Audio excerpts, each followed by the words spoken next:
Live, this is Lunchtime Agenda. Hello, welcome to the program on this Easter Monday. I'm Tom Connell. More than 200 Australians have been lured to the Middle East to fight with terror group Daesh, also known as ISIS.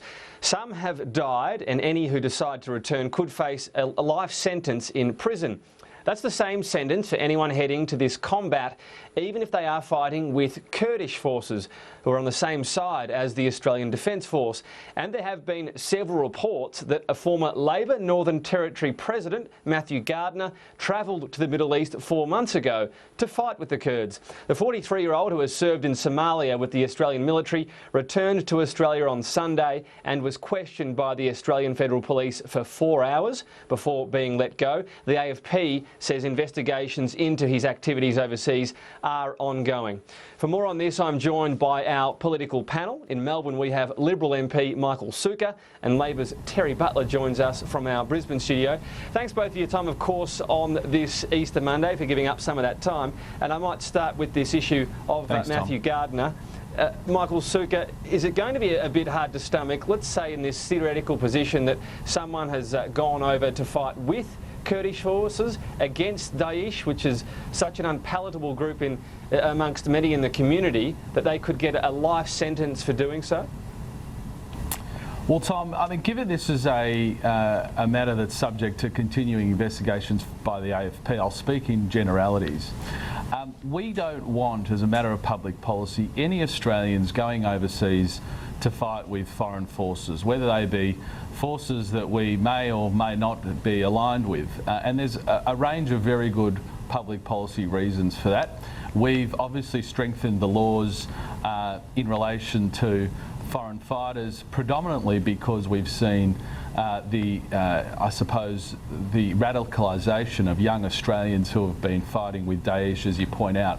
Now, in relation to any Australian citizen who might be fighting with foreign fighters who are potentially politically predisposed to Australian foreign policy, I think the fundamental point remains the same. We do not want Australians fighting with foreign forces of any persuasion, and I think given that the case that you've mentioned is subject to further review by the AFP, I think we should wait and see what their investigations bring up, because we still don't know whether this particular person is guilty of the matters that have been described very widely in the press. Yeah, as you mentioned, entirely fair enough not to wade into the details of this ongoing investigation. But Terry Butler, would there be room perhaps within this law to say perhaps there's a harsher penalty when people are found to be engaging in a battle directly against forces either involving or the assistance of the Australian Defence Force versus simply being in a foreign battle full stop? Can we get that specific with law changes? Well, I think it's really important, as Michael just said, to remember that it is against Australian law to go to Iraq or to Syria and fight with either side of the conflict. That's the starting point for any consideration. And there are serious sanctions that can apply to Australians or Australian citizens or people with dual citizenship that go to those places and fight on either side of that conflict. So I'm not going to prejudge what courts should do. There's a maximum life sentence, as you say. In sentencing, courts will always take into account the different and relevant considerations towards that sentence, and that's why it's proper and right that judges are given the opportunity to decide on sentences. But I think we're getting a bit ahead of ourselves if we start talking about what the sanction should be when we're specifically referring to a case for an individual. That person, as you've reported, has reportedly been questioned, but while something's under active investigation, I'm with Michael, it's probably not a great idea for politicians to start commenting on that specific case. No, as I said, fair enough on the specific case, but Michael Sukkar, what about the prospect of someone here in Australia finding out, and this is a theoretical example, but they have relatives in an area that's being hemmed in by this group, ISIS, Daesh, the call to arms goes out. Anybody with family here, please get here, please help in this last line of defence. Again, in that sort of theoretical situation, would it be hard to stomach for some people to come back, having risked their lives for family members perhaps, and still get 10 years, 20 years, maybe a life sentence? Look, I understand the point you're making, Tom. I wouldn't be keen to make that distinction. I think if we go back to first principles here, Australian citizens, if they want to make a positive impact anywhere around the world, there are ways for them to do so in their capacity as Australian citizens from home. Indeed, many would argue that you can do a lot more from Australia, whether that be advocating with your local politicians or through non-government organisations. I would never want to make a distinction, in a sense, trying to pick which battles we tacitly provide Australian citizens or dual nationals permission to go and fight with. I think the blanket policy rule is right, and that is we do not allow Australians or dual nationals to fight with foreign forces of any persuasion. So I appreciate the distinction that you're perhaps suggesting, but I, as a matter of public policy, don't agree with that, and I wouldn't want to see the Australian government make that distinction. Terry Butler, you spoke about the fact that there are just reports, so let's not get into it too much, and fair enough, but if we extrapolate that and the lesser charge of simply being in this conflict zone, that people will have to prove they were there for non-malicious reasons, does the fact that we only know that there are these reports that this person has reportedly travelled to that area, and that in itself could lead to a conviction, does that show that this goes too far, strays into assuming guilt out of what could be a grey area? Oh, well, Tom, you know, the foreign fighters legislation was put before the Parliament last year, and it was subject to a very intensive scrutiny process through the Parliamentary Joint Committee on Intelligence and Security, which is a joint standing committee. There was bipartisanship in the reporting of that process, and there were significant amendments made to the foreign fighters legislation before it was passed. But at the end of the day, the Parliament passed laws allowing a situation where areas could be determined to be no-go zones, and a couple of them have been so far. Now, there was a fair bit of reporting about that foreign fighters bill when it was before the Parliament. I think it would be difficult for anyone to argue that they didn't know that there were travel restrictions. In that sort of situation, I understand that this is a complicated issue, and I understand that there are a lot of passions around conflicts in Iraq and in Syria. But I also think that if you're an Australian, it's not unreasonable to expect you to respect the rule of law here in Australia and to uphold Australian laws. So I certainly understand the point that's being made, but there's a lot of bipartisanship on these issues, and I agree with Michael. I actually don't think it would be great public policy for us to be seen to be incentivising or encouraging Australian nationals to go and fight in conflicts on the side of a conflict. Right, well, as you say, the law's not new. It does, though, present possibly an interesting test case, so we'll wait and see what happens with this particular allegation. But from foreign fighters to foreign nannies, because the government is looking at a recommendation from the Productivity Commission to extend the length of working visas for live-in nannies from overseas to help tackle the childcare shortage. Fully accredited nannies would have their visa length doubled from 6 months to a year under the possible plan. Bill Shorten has already weighed in on this. He described the idea as a side issue. Terry Butler, it might be a side issue, but every little bit can help here, can't it? Would it have helped a bit more if Bill Shorten engaged on the specific question of these work visas?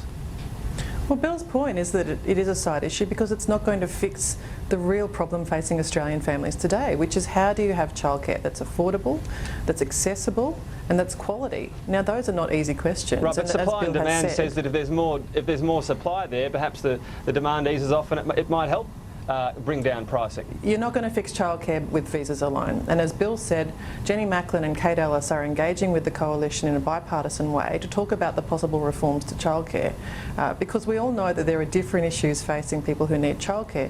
In the outer suburbs, it can be cost. In the inner suburbs, it can be accessibility. You can only get a Tuesday and a Wednesday when what you really need is a Monday and a Friday. In remote locations, there might not be any childcare at all. But this government's hacked $1 billion out of childcare support in its first budget. I think we'd all like to see a bit of improvement in the way that this government's approaching childcare, not just for workforce participation, for families with kids, but for quality education needs for our kids right now, because that'll affect the prosperity of our nation in the future. Okay, Michael Sukkar, I'll let you respond to that, but as well, this comes out of the Productivity Commission report, of course, and the tenet of that really is that they're suggesting perhaps fewer subsidies for very high-earning families and really make the system perhaps a bit more equitable, more money back for lower and middle income families. Do you think that's something that would go down well in your electorate?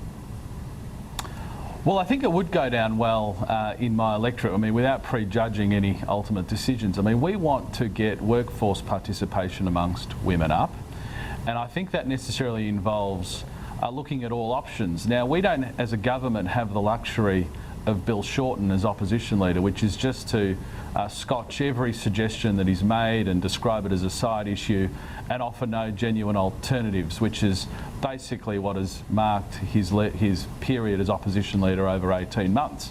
So the idea of looking at every policy lever we can, including the extension of visas for foreign nannies and indeed every suite of policy that we can look at, I think should be directed at ultimately making accessibility and the affordability of childcare better. In my electorate of Deakin, I mean, there are innumerable examples of often mothers who make a decision to forego their career for a period of time because it's just not economic for them to go to work and pay the very high childcare fees. So that is something we're grappling with as a government. We're facing it head on.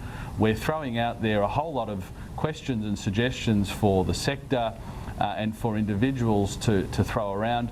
But we don't have the luxury, like the opposition leader, just to ignore suggestions, as he's done on this policy, as he's done with budget repair. You know, wandering around the country just hearing people's concerns and being a good complaint box and offering no solutions is no way to govern, and that's not the way we'll do it. Terry Butler, it is interesting because no one from the government is saying here is the solution, holus bolus, but you've got a suggestion. I've heard your point. It's a side issue. It's what Bill Shorten said, but isn't it worth engaging with the idea again, as I said, as part of the solution? He said it's a side issue and that it's not going to fix childcare. He made the broader point that we want to be bipartisan on this and to engage, and that Jenny Macklin and Kate Ellis have been reaching out to Scott Morrison for that purpose. I mean, the difficulty that the government has in complaining about our approach to this is that this is a government who commenced a Productivity Commission inquiry, and then before that inquiry had even reported, hacked $1 billion out of childcare. So you have to excuse us if we're not going to take what is one idea in a bundle of ideas in respect of how you make childcare more accessible, more affordable and more quality, and say, oh well, that's fixed it, let's move on to the next thing. As Bill said, this is a big issue. It's actually important, as I said, about women's workforce participation. It's important to get women into the workforce and people of parenting age more generally into the workforce, because of course society is changing and it's going to become more and more likely that it's a father who's staying out of the workforce. But it's also about kids' early education. I mean, there's so many studies out there that show how important education is when a child is 0 to 5 years old. You saw recently the reports on the increase in the number of kids getting the universal access to kindergarten, which previously they weren't getting until Labor introduced the universal access guarantee funding, which the Liberals have only extended by 1 year and haven't even given any guarantees beyond that about. But you can see that there are going to be significant differences in the way that the kids are learning if we fix childcare. Right, we're going to have to leave it there. We're going to take a quick break and come back with more of our panel after the break. Stay with us. What is real? Real is the joy that comes with raising a family. Real is looking out for your children, even after they've grown up. At Real Insurance, we pledge to be there for your family with our Real Guaranteed funeral insurance. And our triple guarantee. 1, your premiums will never increase. 2, your premiums will reduce by 5% every 5 years. And 3, the benefit your family receives will never be less than the total premiums you pay. You simply choose the amount your family will receive. And if you're aged 18 to 79, you're guaranteed cover with no medical or forms to fill out. Plus, for a limited time, you'll receive a bonus $75 gift card with your policy. Don't leave your family with financial stress. Get real. Call 1300 337 325 or search Real Funeral Insurance now. What you waiting for? Here it is, the latest intergenerational report. It outlines the challenges Australia faces as we plan for the next 40 years. By 2055, the number of people over 65 will more than double, but as you can see, the ratio of potential workers to every older person is projected to nearly halve. To see this talk in full and to form your own view, search Challenge of Change. Authorised by the Australian Government, Canberra. If you're not in a financial position to live the lifestyle you deserve, ask yourself one simple question: why? I'm Andrew Barnett, founding partner of LTG Gold Rock, and today we want to give you free and direct access to watch us trade live. You'll get to see the investment strategy and tools we've developed that hundreds of Australians just like you are using to earn their way to financial independence without banks or fund managers. At the moment, I'm really happy with the returns I'm getting with LTG Gold Rock. If you want to change your lifestyle, get onto LTG Gold Rock. Register for LTG Gold Rock's exclusive offer today, and you'll receive free and direct access to our live online trading room. My team and I will trade live in front of you, so you can see in real time on a real account just how much money you could make by following our trades. You have the potential to live the life of your dreams. Go to dailytrade.com.au to register now. Keep Stingo's gel or spray handy for fast relief from stings and bites. Take the sting and itch out with Stingo's. We're getting a heavy hitter in, the former Premier of Queensland, Associate Professor, Mr. Peter Beattie. Serious point, Richo's having a bit of a break because his health hasn't been good, and we wish him well. Yes. But we'll be back with Beattie and Jones, 8 o'clock Tuesday night. Looking forward to it.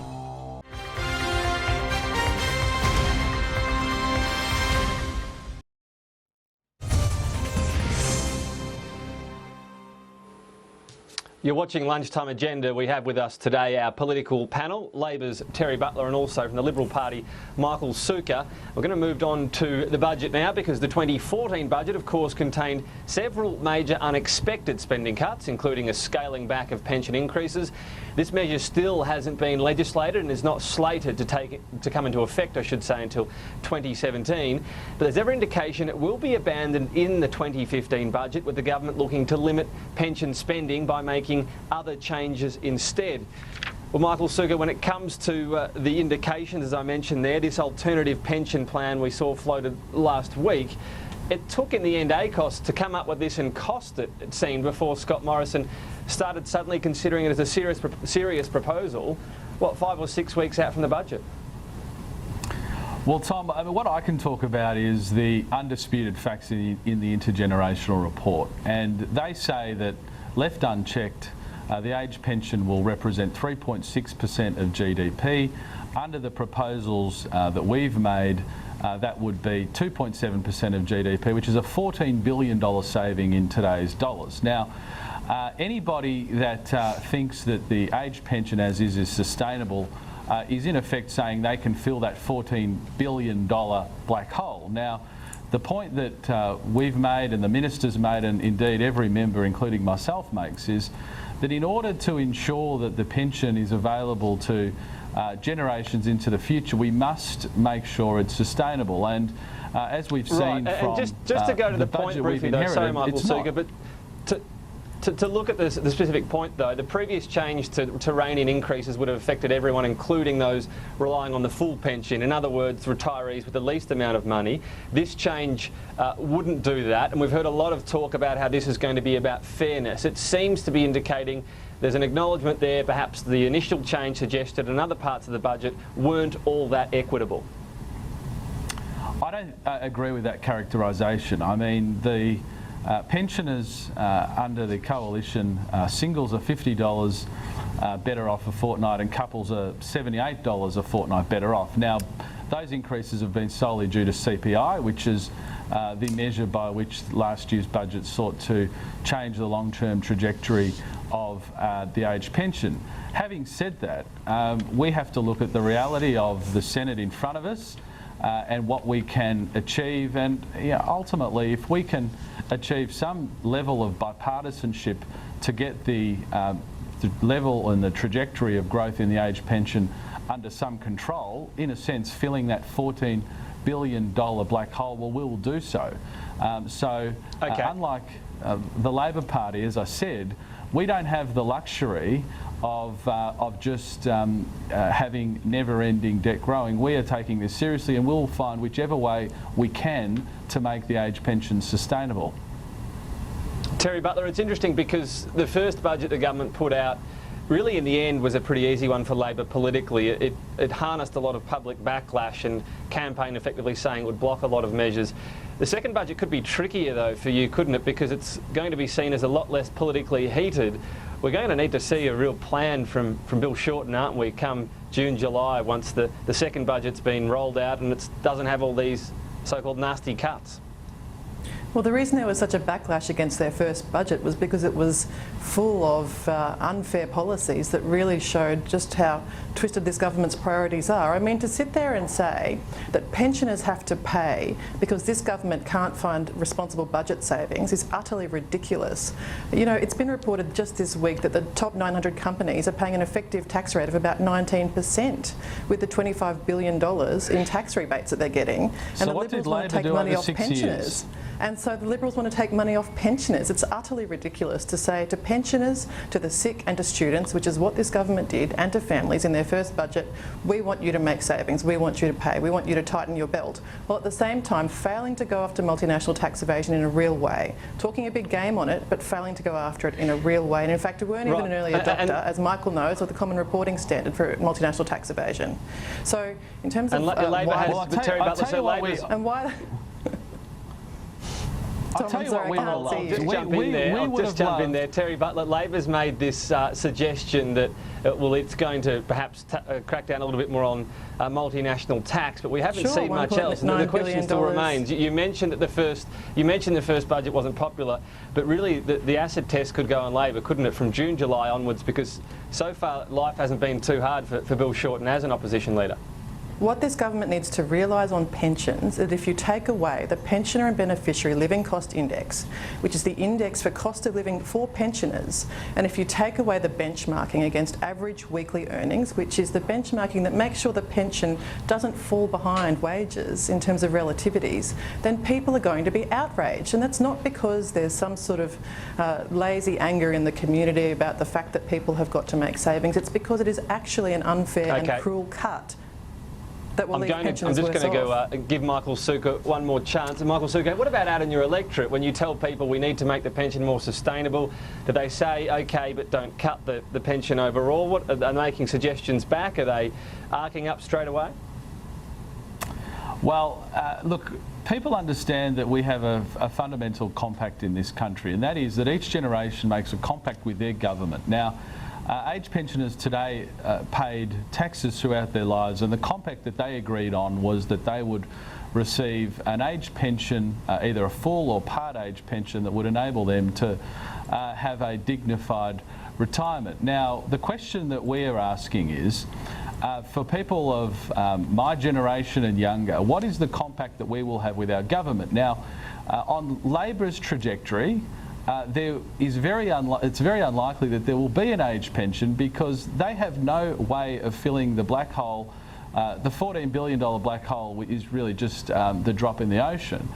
And to go back to Terry's earlier point, I mean, we would have loved to have come into government inheriting $70 billion in the bank and $20 billion surpluses. So to say that somehow we revel in cutting the costs of government is absolutely false. But the reality is we cannot steal from the next generation in order to fund the living costs of today.